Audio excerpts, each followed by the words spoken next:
Welcome back to the Rule Your Pool podcast. This is episode 109. I begrudgingly have my co-host on here. Jared, welcome back to the show. I love being on this show, Eric. I look forward to it on a non-weekly basis. Right. Well, we actually have a special guest, and part of the reason you're on here is because this is a special episode, and we want to introduce Kathryn Varden to our audience. Kathryn, thank you for being on the show.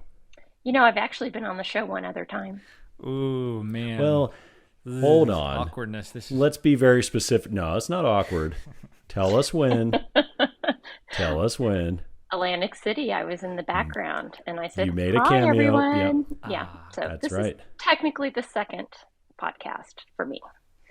Well, it means a lot that you're on here for real this time, so thank you for being here. Thanks for having me. I had called Kathryn yesterday with an idea for a podcast, which was firmly rejected, but you came back with a much better idea. So why don't you tell the audience what this episode is about? This episode is a throwback to David Letterman with his top 10 list. And I wanted to do the top 10 things that I learned while working at Orenda. I love it. Well, let's get right into it. Episode 109 of the Rule Your Pool podcast. Let's go. Welcome to Rule Your Pool, the podcast by Orenda that explains and simplifies pool chemistry so that anybody, regardless of experience, can understand it. I'm your host, Eric Knight, bringing clarity to these subjects so that you can bring clarity to your water. If you're ready to rule your pool, then let's go. Before getting into this top 10 list, tell us a little bit about yourself, how you found us, and what's your story? Oh, that's a loaded question there. Well, let's be brief. Let's summarize it. If I challenge you, you got 5 sentences. How would you do it? Oh, good Lord.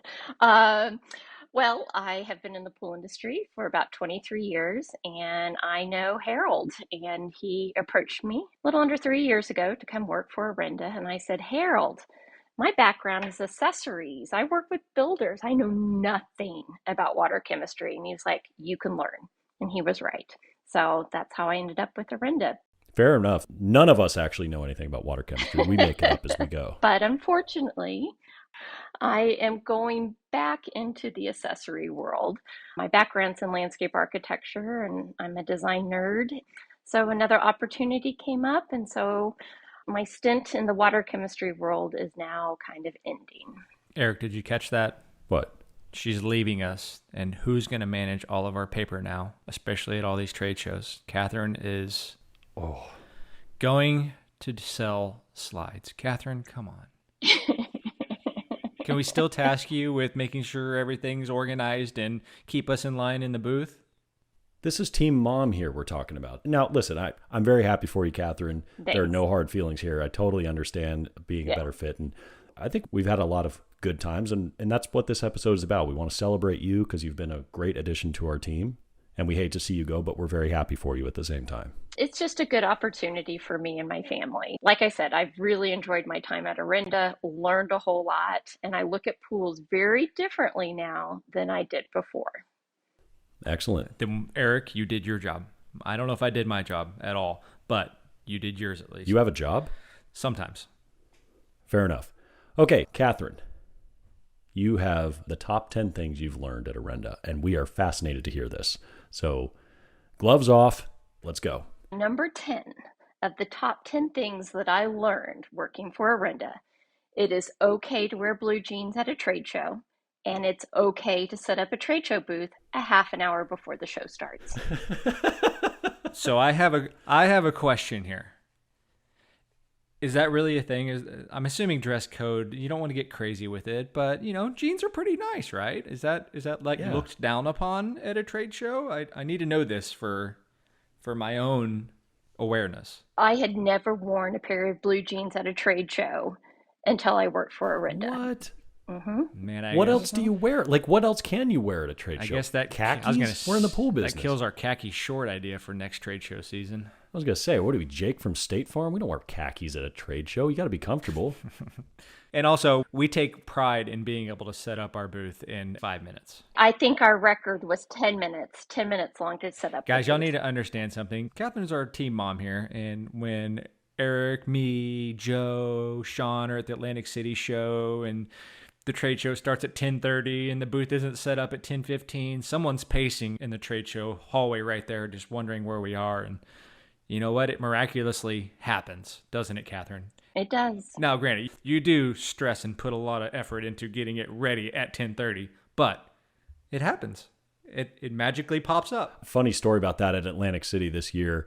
Our local reps were texting me saying, hey, the show starts in 30 minutes. Where's your booth? Where are you guys? Blah, blah, blah. I'm like, don't worry, we'll be there. What do you mean? There's nothing in the booth. Don't worry, we'll be there. Was that by design or was this an accident? I said, no, it's by design. Like, we're good.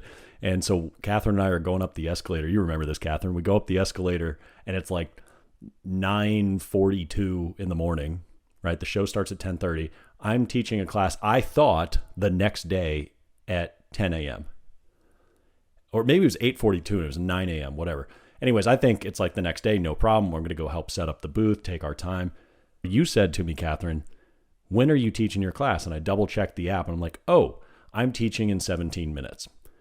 I'll see you in the trade show floor. And so I just kept going up the escalator as you got off and you went up and set up the booth in record time, no problem. Jared was still sleeping, I'm fairly certain. So he and Sean leisurely strolled across Atlantic City that morning and got there and caught the tail end of my class. But yeah, that's how we roll, Kathryn. It's a lot more laid back, isn't it? Yes, you have actually helped me out a lot on taking a chill pill out there. Oh, good. Okay, so that's number 10. It's okay to wear blue jeans and not stress about setting up the booth. That is absolutely accurate. I think that's an awesome observation. Okay. So, all right, what's number 9? Number 9, I am known as the paper queen. So paper does matter. However, there's definitely a place for paper, but using the app is pretty darn amazing. Let me tell you, because it's full of articles, procedures on common problems that we experience out in the swimming pool industry. And what's nice about it is you can easily share it. It's always up to date. And if you're a pool professional and you need to deliver some bad news to your customer, it kind of takes you out of the element because it's a third party sharing that information. So yeah, paper matters. However, the app is pretty darn amazing. And side note, your back will thank you since you don't have to haul it around. So a couple things here. Everybody should know. I love this so much. Eric and I hate paper marketing with a passion. God, it's the worst. And it's not It's so because bad. it's not valuable. We understand there's value in it. But the problem is, number one, you got to lug it around, which Kathryn has a PhD in. Just ask Eric for his x-ray video on the security line going through the airport. At TSA, Yeah, it's like a 8-inch stack of paper in her backpack. huge stack in her backpack. It's hilarious. So that, but then if we need to make changes or we want to update something and we have a closet full of brochures and pamphlets and all these things, they are now trash. So, Yep. Not a huge fan, but we understand the value. But Kathryn, she takes it to another level. She would send us text messages and pictures of things she would print and put on distribution counters and just all these ideas, which I'm glad she did it because it did help us. I'm not going to lie. But I'm glad it just wasn't on my plate to get those things printed. So thank you, Kathryn. Well, I remember raiding the marketing closet at Harold's house with all those old shelf talkers from before I worked for the company. And Kathryn's like, this is gold. Yeah, we could do this. And I'm looking at this is garbage. This is trash. Let's burn this up. And she's like, no. I'll use all of it. And you did. You used all of it, Kathryn, didn't you? Absolutely. I made sure that Orenda was well represented in those distributor showrooms. And so there is a place for it, as much as I don't like it. But that said, if we're going to do this, we got to make sure that it's timeless. Where we get into trouble is we get too specific on marketing and then it gets dated and then we like update our procedure and we learn something new. So we have to delete everything that we had out in circulation. Then we got to ship it all over the country. Shipping. Yes, that is fun because somebody has to ship all these things out, and that unfortunately falls on my lap sometimes, but honestly, Laura's lap most of the time. So, Laura, good job. Hopefully we ship less marketing material. That's the hope. I will give you credit where it's due. The one thing that I will not argue was a great idea that I was totally against. The startup platform. No, that was my idea. And I own that. I was totally for that one, and now I'm not. Was the rep handbook. I will give you credit for that. That was a lot of work, but that has panned out really well. So thank you for that. I did just order more of those. That's the only thing I actually order. So yes, I agree with that. Yeah. All right. So that's number 9. Paper does matter. There's a place for it, but digital marketing has its advantages. Okay. Check our app, people. Check our app. It's up to date. We have an app? I think there's 10 people using the app these days? Something like that. Or wait, no, we hit 100, didn't we? Okay. Yeah, I think it's 110. Okay. Number 8, things I've learned in the pool industry. Get training. Don't assume what the industry did back in the 80s works now. There's plenty of free training out there and lots of great classes at trade shows. So if you're a pool professional, go get training. You will learn something every time you go. I agree with that. Mainly the statement where what you were doing in the 80s and 90s does not necessarily apply now. And that's because tap water has changed, technology has changed, concentration of chemicals has changed. That's good feedback. Anything you want to add on that, Jared? Obviously, you came in from a completely different position and knowledge base, being on the accessory slides and things like that. So you knew not a whole lot about water chemistry. So you soaked in information like a sponge. You read as much as you could. You took the classes. You heard perspectives from many different people, which honestly, we recommend everybody do that. Don't just listen to what we have to say because we're the ones saying it. Go hear other people, listen to how they teach, see what they're teaching, and make your own decision. Make your own informed decision. And Kathryn happened to do that. And I think it was very eye-opening just to hear the different things that are being taught in our industry. Take the classes, read the books, and form your own opinion. Yeah, Kathryn, you were a sponge. For the last few years, you took a lot of classes and learned very quickly. So that's very impressive and admirable. So good for you on that. All right, number 7, don't be a dash and Dan or a splash and dash pool professional out there. Pay attention to the trifecta of a happy pool: circulation, filtration, sanitation. Learn the pools, learn their personalities, because I think every pool has a personality. I tell that to my friends now. I look at the companies that they hire, and some are better out there than others. Yeah, for sure. Splash and dash professionals, they go in, they may not even test the water, or they use a strip, they use something really quickly, they just drop a bunch of stuff in, might net, probably don't vacuum, get out, they're hitting 15 plus pools a day. It's crazy. You're just not spending more than 15 minutes in a backyard. You're not really servicing that pool. So I agree with that. You're right, because a lot of times we get phone calls with customers that are trying to fix a specific problem, and it has nothing to do with sanitation. They have plenty of chlorine, but their pump's got a clog and it's not circulating well, or their filter pressure is at 30 psi, or there's just some cog in this wheel that's broken that has nothing to do with water chemistry. And unless you look at the whole picture, these things all feed into the equation of whether or not you're going to have a good pool and a happy customer. So no splash and dash. Kathryn, what particularly about Orenda taught you that? Well, it was very interesting when I would get a phone call from people and they say, "Oh, I'm experiencing this." And I would be like, "What's your LSI? What are your readings? What's your alkalinity at? What's your CYA?" And they would have no clue. They didn't pay attention. That's very common. Now it's getting less and less the more people adopt and they actually pay attention to the LSI. And by the way, those calls come in less and less as they get better and better about it. So you noticed in your territories of the West Coast and Arizona that your customers were having less issues when they were taking those factors in. Is that what I'm hearing? Yeah, because you can predict what your pool's going to do. That's a great point. All right, number 6, measure your pool. Don't assume. Use a water meter if you're filling up the pool. Measure your dimensions, write it down, know how big your pool is. Just don't guess, because you could really be throwing off your water chemistry if you don't really know the size for your pool. Yeah, that's so good. That's one of the 6 bad habits, one of the biggest mistakes, because it really stems into everything. Every chemical dose, every single week is going to be wrong if you don't know the volume of that pool. Very good point. Now, I will say, as a pool professional, used to clean pools, I could walk into a backyard and eyeball a pool gallon-wise pretty well. And I'm not the only one listening, because there's only 125 of us now. And I don't even listen. No, we broke 100. We broke 130. Yeah, I don't even listen. But either way, it doesn't take that long to measure a pool once. Include the spa in your total water gallons and just write that number on the inside of your control panel or somewhere easy to reference. Because quite honestly, you might not be the only one at that pool. You might have to send another service technician, or someone might be filling in for you. So make sure you write that somewhere where it's standardized across all your pools. So everybody that works for you, or if you're the homeowner, you're doing a favor for the next person that buys the house. Put the gallons on something that's going to be permanent.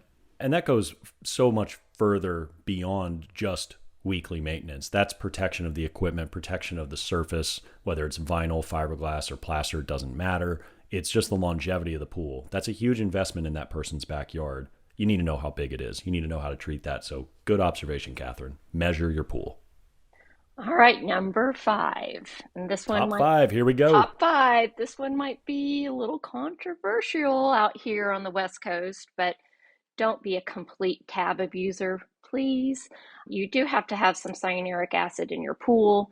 Not denying that, but in the winter, use liquid. You don't need all that cyanuric acid in the winter time. And then in the summer, supplement with a tab. Help keep that chlorine residual going on in your pool for the rest of the week. But if possible, keep your cyanuric acid down low and just don't fill up your floater with 6 tabs. I would go a few steps further there. Number one, I'm not a huge fan of floaters. I understand there's convenience. I understand there's certain application that go with using a floater, but if you can plumb in a chlorinator, please do it. It gets better distribution throughout the water and in the pool. You're right. Don't just load up a feeder and crank it on full blast. We agree. Don't just skyrocket your cyanuric acid levels, because it's going to build up, it's going to accumulate, and it's going to cause problems down the road. And we do have some naysayers. I think Eric and I had a Here's to the Naysayers episode, which is one of my personal favorites, that said, hey, I need to have, 80, 90 cyanuric acid to keep chlorine in my water, or to keep algae at bay, and all these other things. And research says that's not the case. Or the hotter the temperature, all these things that are thrown in our direction. I think we've done a pretty decent job of combating those arguments. Eric, yeah? I think so. Episode 85, by the way, I just looked it up. Episode 85 was Here's to the Naysayers. I really like this because when people ask us who our biggest competitors are, I don't really think about other chemical companies, because the truth is it's bad habits. It's online material that may be old or outdated or incorrect, or things that go against our philosophy. It's really bad habits. That's what we compete against. So I understand it's a habit change to get off trichlor as a primary chlorine. It is made to supplement non-stabilized chlorine. Here's the bottom line. We don't have the position that stabilizer or cyanuric acid is a bad thing. It does provide benefits, no doubt. It's the abuse. That's really what we're talking about here. Now, Kathryn, you are the only person of the three of us who has actually taken Orenda Academy, because Jared and I actually produced it. That's a fact. So, I don't want to. As you know, I'm not watching those videos again. No. My God, we devoted 2 years creating that thing. But Kathryn, when you took it, Pillar 4 is all about minimal CYA. Was that your first exposure to understanding the detriments of overstabilization, or did you know about it before Orenda? I knew nothing of it before I started working. Actually, I took my CPO class, 4 pillars, and Orenda Academy before I even worked for Orenda. Wow. And you still chose to come here. You have to face your fears. I thought, you're a kind lady, but you lack judgment. Anyway, okay, so that's a great one. Do not abuse trichlor tabs. I think that's awesome. All right, what else? Okay, number 4, temperature matters. You can't treat your pool the same in the winter as you do in the summer. Amen. That is very important. And I think that's an overlooked thing, because temperature is the easiest of the LSI factors to measure. You just need a thermometer. No reagents necessary. Good observation. Yeah, well, I have a thermometer. Oh, go ahead. I was going to say, our app gives customers the visual on what the temperature actually does. And I think that is absolutely key to drawing that to the attention of a pool owner. Kathryn, you were saying something? Oh, I actually have a thermometer tied to the handle of my test kit. And when I go to a pool and test the water, I throw my thermometer in. especially this time of year when it heats up quickly here in Arizona, I think, oh, the water's probably 72, 74. And then all of a sudden I'm like, what? It's already to, the high 70s. So it definitely surprises me. And I think sometimes we assume what the temperature is, but not necessarily knowing what it is at that pool. Right. And it's even more drastic in the cold. At some point, your hand is cold, but that could be 60 degrees or that could be 40 degrees. Tying the thermometer with a string on your test kit, that's great. All right. So we are in the top 3 now. Let's get to it. Pools can be predictable if you obey physics, stop fighting it, and write things down. You'll start seeing the pattern. Yes, that is so true. We are an industry of habits, and we're so used to trying to beat water into submission, and water is not predictable as a result. All you can predict is that it's not going to be where you want it. But when you obey physics, water behaves pretty much the exact same way every week, unless some external factor changed it, like a birthday party or something like that. That's a very good one, Kathryn. Number 2. And this one is close to my heart because I, in the past, have dealt with a lot of pool builders. And it really surprises me, especially with new pools, how many people do not know the chemistry of their fill water. So number 2, know your fill water. Yeah, especially for startups. And yeah, in your previous job, and now you're actually going back to that same space with a different company, you probably did not come across many chemistry issues. But when you did, regarding slides and rail goods and things, what were the issues that you saw? Ooh. Not in the show notes, is it? That's No, a real question. it's not. Boy, you're making me think here. Well, this is an intellectual podcast when we want it to be. The rest of it's just complete tomfoolery. It depends on the type of pool. Sometimes we would deal with fiberglass pools, and people would ask about chalking of fiberglass pools. Sometimes we would see some handrails that would turn colors, usually because somebody's pouring acid right next to them. Ooh, yeah, that'll do it. So I'm guessing if you have that, you've seen stains. Yes, absolutely. I was just wondering because in that space, dealing with, what do you call them? Bonus features, or what? You got a word for them? Toys? They're not toys. Fixtures? Accessories. Accessories. Thank you. Big word. Sorry, Eric couldn't comprehend. That just deflated. I had a brain fart taking over half of my body. I'm so glad you got rid of that. It feels great. All right. So accessories. You didn't necessarily have to know much about chemistry. And I think that ties to my experience many years ago dealing with pool builders. I'd say, okay, well, where's your test kit? They're like, I don't have a test kit. Why don't you have a test kit? You're a pool builder. He's like, exactly. I'm a pool builder. I don't turn the water on.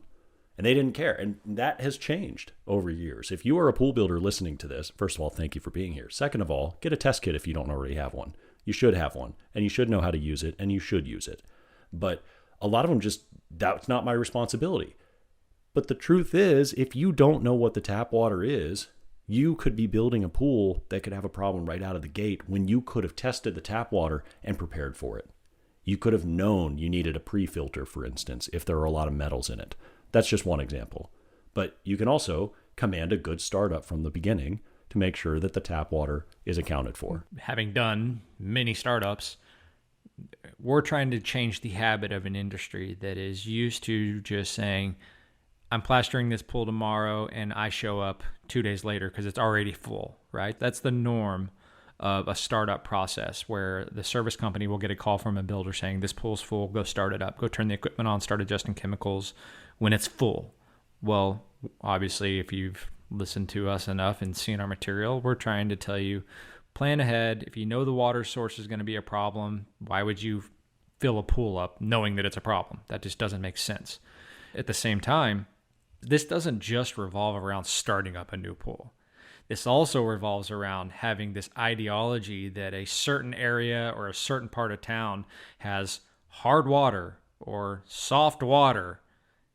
And I think you would absolutely be shocked if you actually took the tap water readings and realized that down in Austin, you actually don't have hard water. You actually have soft water. When the perception is, oh no, it's super hard. It's really not. Well, that ties back to number 8, I think it was, that don't assume it's the same way it was in the 80s. Yeah. Like all these people in Phoenix say, oh, we have really hard water in Phoenix. Well, you would if you didn't have cities treating it. Like if you had well water, yeah, you do. But how many pools in Scottsdale are on well water? Not many, right? And so we've tested a lot of water in Phoenix all over the valley, and it's always under 100. Now, there are some exceptions to this, like I said, well water, but don't just assume that your tap water is always hard. You need to test it. Great points, Kathryn. And finally, point Numero uno. Number look one. at those of you who can't see Kathryn, she's doing this little dance, and I want it to continue. So you're going to need to do that one more time for us, and then tell us your top thing that you've learned at Orenda. Number 1, LSI first, range chemistry second. The heresy. I know. Are we going to get in trouble here? Yeah, I know we've published it and we say it repeatedly, but are you getting us in trouble? Just saying, I'm a firm believer in this. You guys converted me pretty good. You mean it works? It works. It works to focus on LSI? No way. Way. Jared, you're shaking your head. You seem very uncomfortable by this. I'm not uncomfortable. I'm just thinking through the emails that I've received this week of people saying I adopted your method and my pool waters never looked better. This is great. You guys are awesome. And we love hearing those compliments, by the way. I don't think we ever get tired of saying that, and I don't ever get tired of reading it. So, yes, thank you. Thank you to the 131 listeners. We appreciate it. And, I think we've had a little bit of pushback with this LSI first, range chemistry second approach. And I think everybody needs to understand there are caveats to this mantra, right? We're not saying just if your LSI is fine, everything else is good, don't worry about it. That is not what we're saying at all.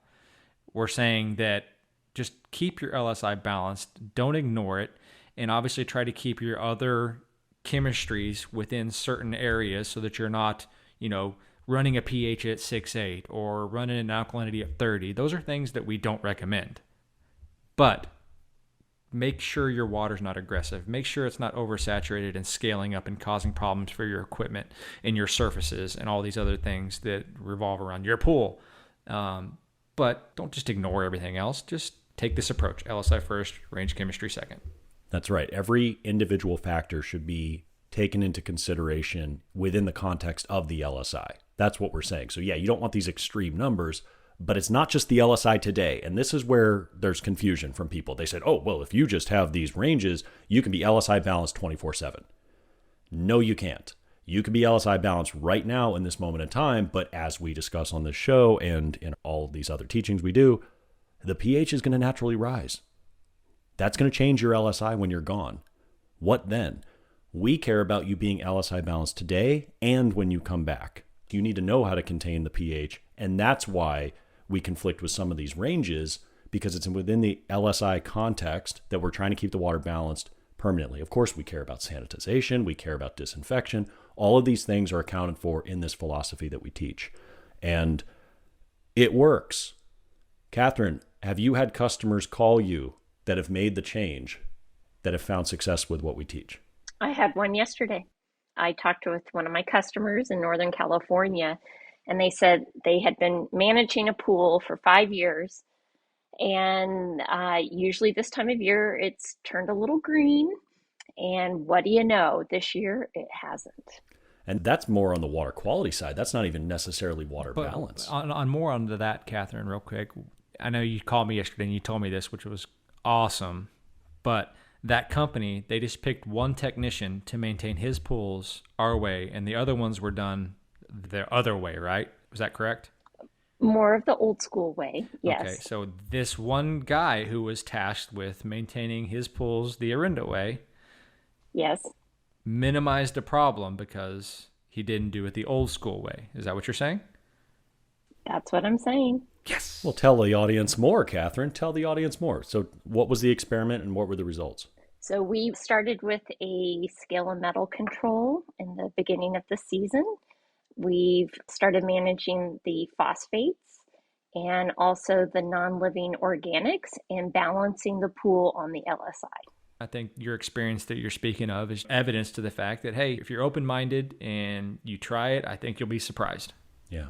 Well, this is a great top 10, Kathryn. I've learned some things since you've been around. Number one, paper marketing matters to some people. That was a shock because we don't like it very much. But no, you actually did make some points on that. We'll concede that. Not everything can be digital, although most things can be because you can update them better. I also learned that other companies care way more about the presentation of their booths. I still don't. I don't think I ever will, but thank you for that, Kathryn. It gives us perspective, and we're minimalists, right? Minimalist pool care, minimalist trade show booth. So thank you for that. And Jared, anything you want to add? Yes, thank you for your perspective, because it was definitely different from how we did things, were doing things, and the amount of value added. Quite honestly, you organized us. Like you gave us different thought processes, things that we needed to think about, how much you liked Taco Bueno, and we had to go out of our way to make sure you were happy with Taco Bueno. How can you not be happy with Taco Bueno? Yeah, I mean, there's just a lot of things that you changed our perception on, because you had that kind of deer with headlights approach when you came to the company. You didn't know anything about water chemistry, so it made us kind of reset how we were doing things and clarifying things a little more. And I think that helped us, no doubt. And obviously we wish you nothing but the best in your next endeavor. And I know, and you know, we're going to see each other many, many, many times over the next year. So this isn't goodbye. We just wish you the best. Absolutely. Yeah. You've been our team mom, the paper queen. You elevated our game in a very positive way. Jared and I speak for the rest of our company, but we all mean this. We will miss you dearly, Kathryn. You are awesome. Thank you for everything. Well, thanks for having me. And a little unknown fact, I was voted in high school most parental of my senior class. Color me shocked. This is my shocked face. I am absolutely flabbergasted to hear that, Kathryn. But you did up our game. I can't. You're looking at, what do they call those? Superlatives. Superlatives. Yeah, we're talking about high school superlatives. Oh yeah, there's like most athletic, most likely to succeed, and myself and Alan Couch, we got most parental of our senior class. I am so glad to hear you did not peak in high school. Anything you want to add to the audience before we go? Gonna miss you guys, but like you were mentioning, we'll still be seeing each other out there in our soap opera industry called the pool industry. Awesome. Well, this has been the 109th episode of the Rule Your Pool podcast. I'm your co-host, Eric Knight. Kathryn was the temporary host in this episode, and Jared is the third guy who needed to be on here because otherwise we'd feel guilty. Thank you. Thank you so much for listening. And if you have any questions, reach out. podcast@orendatech.com is the email. And we do have some pretty cool content ideas for this summer. Of course, we got my green pool to experiment with. So we've got a lot of stuff coming down the chute, but this was really to honor Kathryn, and thank you for everything. Take care. Thanks. Thank you. Thank you for listening to Rule Your Pool, a podcast by Orenda Technologies. For more information on what we discussed in this week's episode, check the links in the description or visit www.orendatech.com. I hope you find this show valuable enough that you tap that subscribe button and share it with your friends. You can also like us on Facebook and social media. And with our help, you'll be able to rule your pool without over-treating it with chemicals and wasting money. I'll see you next episode.